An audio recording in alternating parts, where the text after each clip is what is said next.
অবশেষে মামলাটা হয়ে গেল। মামলাটা নির্বাচনের জন্যই মূলত আটকে ছিল। নির্বাচনের আগে মির্জা আব্বাসকে অনেকবারই বলতে শোনা গেছে যে আল্লাহ যেন নির্বাচন পর্যন্ত আমার ধৈর্যটা রাখেন, অর্থাৎ নির্বাচন পর্যন্ত চুপ মেরে থাকার চেষ্টা করে গেছেন অনবরত বিএনপি নেতা মির্জা আব্বাস। বলছিলাম নাসিরউদ্দিন পাটোয়ারি ভার্সেস মির্জা আব্বাসের যে ব্যাপারগুলো আমরা দেখেছি, বিশেষ করে একতরফা মূলত নাসিরউদ্দিন পাটোয়ারিকে কেন্দ্র করে যা কিছু হয়েছে নির্বাচনের মৌসুমে, যে ধরনের অসংলগ্ন কথা আমরা শুনেছি মির্জা আব্বাস সম্পর্কে, যে ধরনের চটকদার কমেডি করে এক ধরনের ভাইরাল হওয়ার চেষ্টা করেছেন এনসিপি নেতা নাসিরউদ্দিন পাটোয়ারি, সেই ব্যাপারগুলো দৃষ্টিকটু হয়েছে, সমালোচনা হয়েছে এবং অনেকে ট্রল করেছেন। বিএনপি নেতারাও ধৈর্য ধরেছিল শুধুমাত্র নির্বাচনের ফলাফলের জন্য। অবশেষে এবার নাসিরউদ্দিন পাটোয়ারির বিরুদ্ধে সত্যি সত্যি মামলাটা হয়ে গেল। কে করলেন মামলা? মামলার আদ্যোপান্ত, এই মামলার পরে কি হবে? আদালত সমনও জারি করে দিয়েছেন। এরপরে কি নাসিরউদ্দিন পাটোয়ারিকে গ্রেপ্তার করা হবে, কিংবা এই ধরনের মামলায় কি গ্রেপ্তার করা হয়, কিংবা মামলাটা যদি এনসিপি নেতার বিরুদ্ধে না হয়ে অন্য কোনো সাধারণ মানুষের ক্ষেত্রে ঘটতো, তাহলে কি নাসিরউদ্দিন পাটোয়ারি বাইরে থাকতে পারতেন? মানে ওই ব্যক্তি কি বাইরে থাকতে পারতেন? এই প্রশ্নগুলোর সমাধান খুঁজবো এই মামলার পরিপ্রেক্ষিতে। চলুন জেনে দেখি গণমাধ্যম কি বলছে নাসিরউদ্দিন পাটোয়ারির বিরুদ্ধে মামলার ব্যাপারে। থাকবেন দর্শক। বলছিলাম অবশেষে মামলাটা হয়েই গেল। বিএনপির রমনা অঞ্চলের যিনি আহ্বায়ক মানে সভাপতি, তিনি এই মামলাটা করেছেন বলে আমরা শুনেছি। নাসিরউদ্দিন পাটোয়ারির বিরুদ্ধে মানে মির্জা আব্বাসের মানহানি হয়েছে, সেই মানহানির মামলা করা হয়েছে। বাংলাদেশে মানহানির মামলা নিয়ে মানে সরকার যদি প্রভাব খাটাতে না চাই তাহলে কিছু হয় না বলেই আমরা সাধারণত জানি। মানহানির মামলাটাই অনেক বড় হতে পারে যদি সরকার বিবেচনা করে যে যার নামে মামলা করা হয়েছে তিনি এনসিপির নেতা কি না। গণমাধ্যম প্রথম আলোর শিরোনামটা দেখে নিন, সেখানে বলছে মির্জা আব্বাসের মানহানির অভিযোগে নাসিরউদ্দিন পাটোয়ারির বিরুদ্ধে মামলা, সমন জারি। আদালতে হাজির হওয়ার সমন জারি করা হয়েছে আদালত থেকে। প্রধানমন্ত্রী তারেক রহমানের রাজনৈতিক উপদেষ্টা মির্জা আব্বাসকে ভয়ভীতি দেখানো ও মানহানির অভিযোগে এনসিপির মুখ্য সমন্বয়ক নাসিরউদ্দিন পাটোয়ারির বিরুদ্ধে মামলা করা হয়েছে। এ সময় আদালত বাদীর জবানবন্দি রেকর্ড করে নাসিরউদ্দিন পাটোয়ারিকে আদালতে হাজির হতে সমন জারি করেছেন। আজকে ঢাকা মেট্রোপলিটন ম্যাজিস্ট্রেট মোহাম্মদ হাসান শাহাদাতের আদালতে রমনা থানার বিএনপির সভাপতি আশরাফুল ইসলাম বাদী হয়ে এই মামলা দায়েরের আবেদন করেন। বাদীপক্ষের আইনজীবী মোহাম্মদ আমিরুল ইসলাম আমির এই তথ্য নিশ্চিত করেছেন। মামলার অভিযোগে উল্লেখ করা হয়েছে, ত্রয়োদশ নির্বাচনে ঢাকা ৮ আসনে বিএনপির প্রার্থী ছিলেন মির্জা আব্বাস, এনসিপির প্রার্থী ছিলেন নাসিরউদ্দিন পাটোয়ারি। নির্বাচনে নাসিরউদ্দিন পাটোয়ারি বিপুল ভোটে হেরে যান। তিনি নির্বাচনের সময় থেকে বিভিন্ন সময় প্রতিদ্বন্দ্বী প্রার্থীর বিরুদ্ধে মিথ্যা ও মানহানিকর বক্তব্য দিয়ে আসছেন। মামলার অভিযোগে আরও বলা হয়েছে, নাসিরউদ্দিন পাটোয়ারি নির্বাচনে বিপুল ভোটে হেরে যাওয়ার পর আরও বেশি করে সামাজিক যোগাযোগ মাধ্যম ও বিভিন্ন অনলাইন পত্রিকার মাধ্যমে মিথ্যা মানহানিকর বক্তব্য ও বিভিন্ন হুমকি দিয়ে আসছেন। সর্বশেষ 5 মার্চ সামাজিক যোগাযোগ মাধ্যম ফেসবুকে বাদী দেখতে পান নাসিরউদ্দিন পাটোয়ারির মানহানিকর বক্তব্যের কয়েকটি অনলাইন মাধ্যমের সংবাদ আকারে এসেছে। এসব বক্তব্য অত্যন্ত মানহানিকর ও নিন্দনীয়। এসব বক্তব্য সামাজিক যোগাযোগ মাধ্যমে ভাইরাল করে মির্জা আব্বাসের সম্মান ক্ষুণ্ণ করা হয়েছে। নাসিরউদ্দিন পাটোয়ারি ইচ্ছাকৃতভাবে একের পর এক মিথ্যা ও বানোয়াট বক্তব্য দিয়ে মির্জা আব্বাসের সুনাম এবং রাজনৈতিক জীবনে কালিমা লেপনের চেষ্টা করেছেন। মানহানিকর বক্তব্য সামাজিক যোগাযোগ মাধ্যমে প্রকাশ করে শিষ্টাচার লঙ্ঘন করেছেন। এই ব্যাপারগুলো বলা হয়েছে। এদিকে বাদীর যিনি আইনজীবী তিনি বলেছেন, নাসিরউদ্দিন পাটোয়ারির যে বক্তব্যটাকে সর্বশেষ কোট করা হয়েছে সেটা হচ্ছে যে তিনি বলেছেন মির্জা আব্বাস প্রমাণিত চাঁদাবাজ।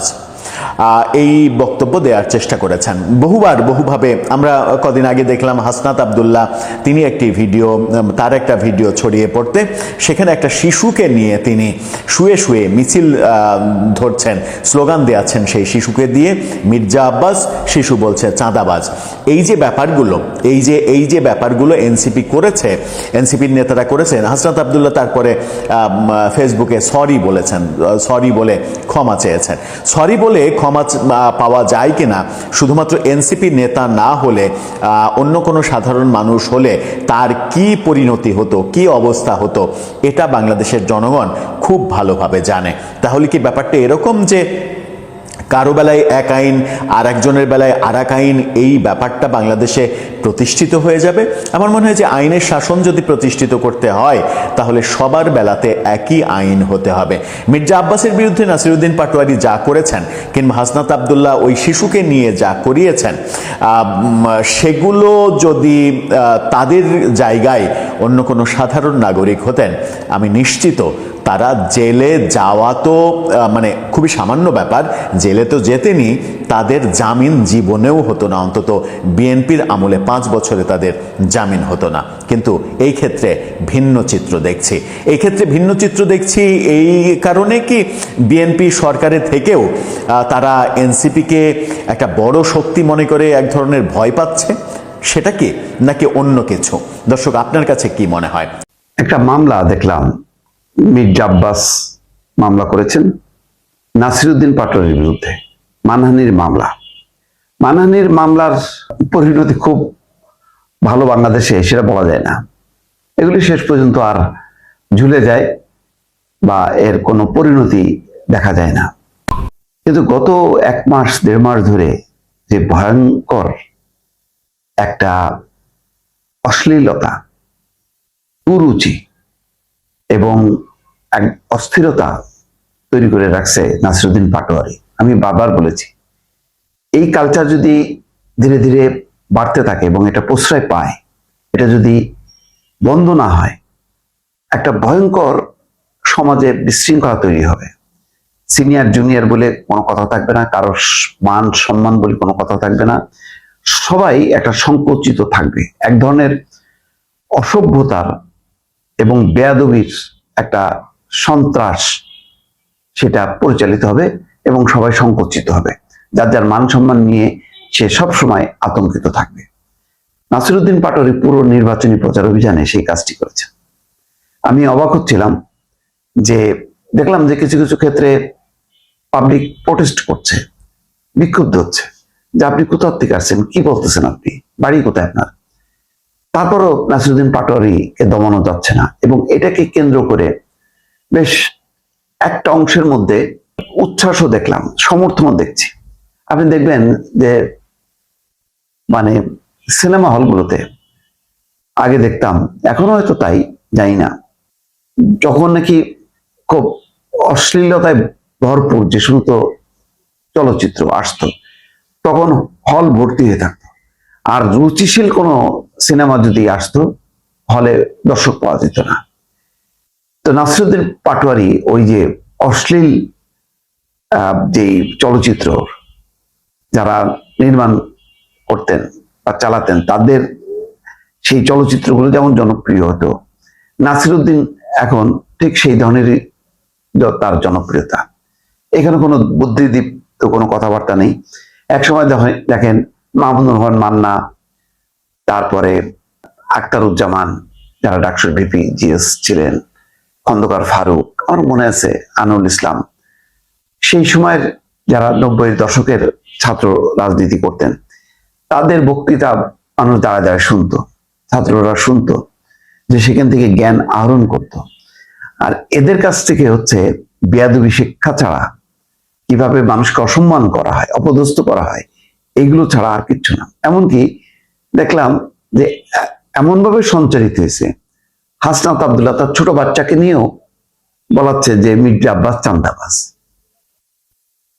মানে একটা রাজনৈতিক প্রতিদ্বন্দ্বীকে যদি এইভাবে টার্গেট করা হয় এবং এইভাবে বয়ান তারা নিজেরা দিচ্ছে, সন্তানকেও শেখাচ্ছে, তাহলে বোঝেন যে কত ভয়াল পরিস্থিতির মধ্য দিয়ে আমাদের প্রজন্ম বেড়ে উঠছে। আমরা এই প্রজন্মের উপরে আস্থা রেখেছিলাম যে তারা একটা পরিবর্তন করছে এবং আমরা অনুপ্রাণিত হয়েছিলাম।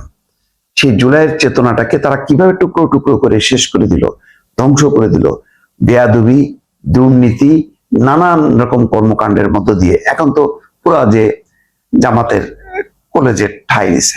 এতদিন ডক্টর মোহাম্মদ ইউনূস এদেরকে পৃষ্ঠপোষকতা করছে, এখন জামাতের কাছে যে আশ্রয় নিছে, অন্তত তারা মনে করতেছে যে তারা আর নিরাপদ না, কারণ তারা নিজেদের শক্তিকে আর বলিয়ান হইতে পারেনি। এখন তারা ওই বড় আশ্রয় ধরছে জামাত ইসলাম।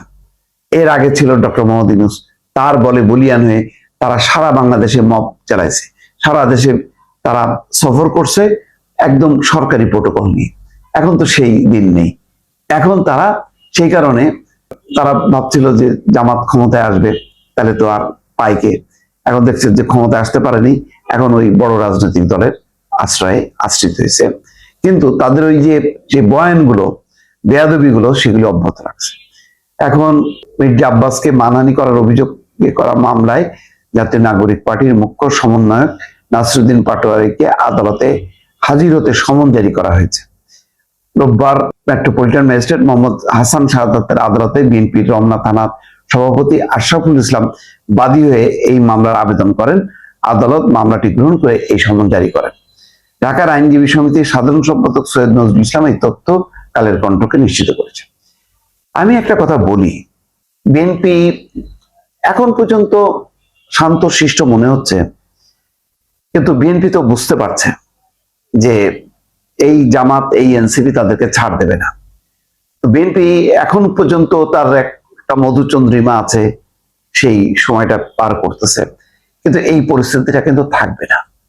এইটা যখন থাকবে না এবং যখন নাকি খুব পয়েন্ট টু পয়েন্ট নাকি ধরা শুরু করবে বিএনপি, তখন কিন্তু খবর আছে অনেক কিছু।